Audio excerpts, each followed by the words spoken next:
Ashamaa harka fuunee kabajamtoota hordoftootaa fi daawwattoota Oromiyaa Global Media.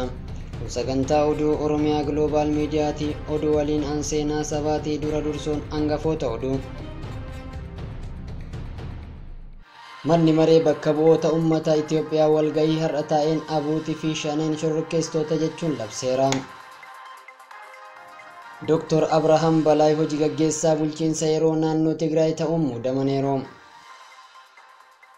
Oduu biyya alaatiin rokkeettii guddaan chaayinaan torbee darbe eebla 29 gara samiitti furguggifte to'annoo ala ta'ee sanbata lamaan torbee kanatti gara ardii lafaatti deebi'us lafti itti bu'uu hin baramne jedhameera.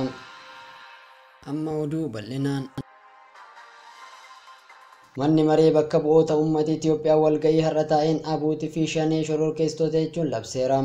Manni marichaa walgahii idilee har'aatiin yaada murtee manni maree ministeerotaa sanbata darbe dhiyeesse raggaasiseera. Manni maree ministeerotaa adda bilisa baasaa uummata Tigraay fi shaneen yakka shororkaa kaayyoosaa godhatanii socho'aa akka jiran himuun ture shororkeessummaa akka labsamaniif yaada murtee kan dhiyeesse.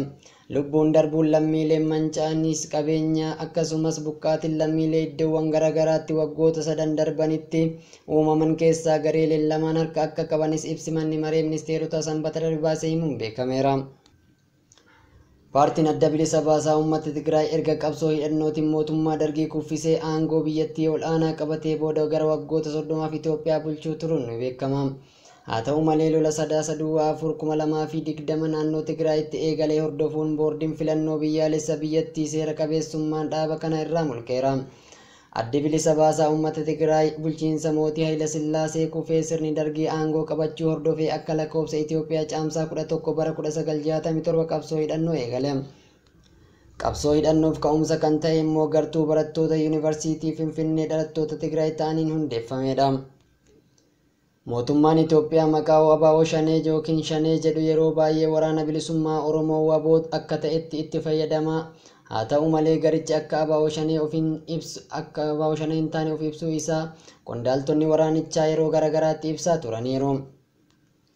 Waraanni bilisummaa Oromoo WBO'n kan amma akka WBO shaneetti ibsamu waggoota 30 oliif akka damee waraana adda bilisummaa Oromootti kan beekamu yoo ta'u, kunis hanga WBO'n paartii siyaasaa karaa nagaatiin qabsaa'uuf boordii filannootiin galmaa'etti. Gareen kunis erga marii hidhannoo hiikkachuu mootummaa muummee ministeeraa Abiy Ahmad waliin waliigaltee irra gahamuu dadhabeen booda bara 2018 akka qabsoo hidhannoo itti fufu kan labsuu dhaabichaan adda bahe beeksise. Dureen WBO obbo Daawud Ibsaa gama isaaniitiin waraana bosonatti hafe akka hin ajajne ibsaniiru.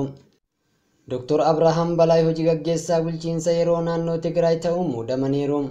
Ministeerri Innoveeshinii Teeknooloojii duraanii Dr. Abrahaam Balaay ji'oota 5 olii darbaniif bulchiinsa yeroo naannoo Tigraay hoogganaa kan turan Dr. Muluu Naggaan bakka bu'uun beekameera. Lolli naannoo Tigraay eegalee humnoonni mootummaa federaalaa naannicha to'achuu hordofee kan hundeeffame bulchiinsi yeroo naannichaa ji'oota 5 oliif kan hoogganaa turan Dr. Muluu Naggaa ammoo Deetaa ministeera saayinsii fi dhaabbilee barnoota olaanoo ta'uun muummee ministeera Abiy Ahmadiin muudamni kennamuu waajjirri ministeera muummee ibseera. Abrahaam dhaaba bilisiginnaa damee Tigraay keessatti hoogganaa olaanaa ta'uun isaa beekameera. Ministeera ta'anii wayita turan ministeera kaabinee federaalaa yoo ta'an amma ijaarsa hidha haaromsa Itoophiyaa kan gaggeessu tajaajila elektirikii Itoophiyaa hojii gaggeessaa olaanaa ta'uun hooggananii turan. Erga ministeera ta'anii immoo walitti qabaa boordii dhaabbatichaa turaniiru. Dabalataanis walitti qabaa boordii yuunivarsiitii Amboo akka turan miidiyaan biyyaalessaa gabaaseera. Dhaabbilee akka abbaa taayitaa kominikeeshinii Itoophiyaa, humna ibsaa Itoophiyaa, Itiyoo Injinariing Guruup, tajaajila oduu Itoophiyaa, abbaa taayitaa daandiiwwan Itoophiyaa fi baankii daldala Itoophiyaa keessatti miseensa boordii ta'uun tajaajilaniiru. Hojii gaggeessaan bulchiinsa yeroo naannoo Tigraay kan jalqabaa Muluu Naggaa sababa maaliin aangoo sanirraa akka kaafaman haga ammaa hin beekamne. Gara oduu biyya alaatti yoo dabarru rokkeettiin guddaan chaayinaan torbee darbe eebla 29 gara samiitti furguggifte to'annoo ala ta'ee sanbata lamaan darbee kanatti gara ardii lafaatti deebi'us lafti itti bu'uu hin baramne jedhameera. Waraana Ameerikaa keessatti gareen ajaja hawaa rokkeettiin kun to'annoo ala ta'uun gara ardii lafaatti deebi'aa jiraachuuf bakka itti bu'uu hin beekuuf yaalamaa akka jiru ibseera. Rokkeettiin chaayinaan odola haa'inaan jedhamurra eebla 29 dhukaafte Long March 5B guddicha yeroo ta'uuf keessatti xiyyaarsa mitiin ahee jedhamtu kan buufata hawaa chaayinaa miseensa 3 bakka jireenyaa ta'uu of keessaa qabas jedhameera. Barruu The Guardian rokkeettiin kun to'annoo ala ta'ee gara ardii lafaatti deebi'uun isa guddicha ta'uu fi ogeeyyiin bakka namni itti heddummatu bu'uu mala jedhanii sodaachaa jiru jechuun gabaaseera. Giddugala Astiroofiiziksii Yuunivarsiitii Harvarditti astiroofiiziksii kan ta'an Joonaatan Misdoowel to'annoo ala ta'ee deebi'aa jiraachuun waan badaa ta'uu mala jechuun dubbataniiru. Amma dura rokkeettiin Long March 5B dhukaasanii turan lafatti yoo deebi'u caccabaa isaa sibiilli guddaan samiirra balali'aa Ivory Coastitti gamoowwan hedduu miidheera jedhameera. Rokkeettiin kun amma ardii lafaatti siiqee marsaa kan jiru yoo ta'u harkisa lafaatiin harkifamee gara keessoo lafaatti yoo seenu caccabaan isaa bakki itti bu'u isaa sa'a muraasa dura beekamas jedhameera. Misdoowel qaamni rokkeettii kana hangi ta'e seensa gara ardii lafaa dandamatee hanga xiyyaara xiqqaa ta'ee lafa dhahuu akka danda'u The Guardianitti himaniiru. Ogeessi kun harkisa lafaa jabaan gara keessoo lafaatti waan dhufuuf bakka namni heddummatutti yoo lafa dhahe balaa geessisuu danda'as jedhaniiru. Barruu Chaayinaa Global Times rokkeettichi to'annoo ala ta'uu fi miidhaa qaqqabsiisuu akka danda'u ogeeyyii indastirichaa keessa jiran irraa odeeffachuu gabaaseera. Qaamni rokkeetticha wayita saffisa guddaan gara keessaa ardii lafaatti deebi'u boba'uu qaamni isaa muraasni lafa dhahuu mala jedhameera.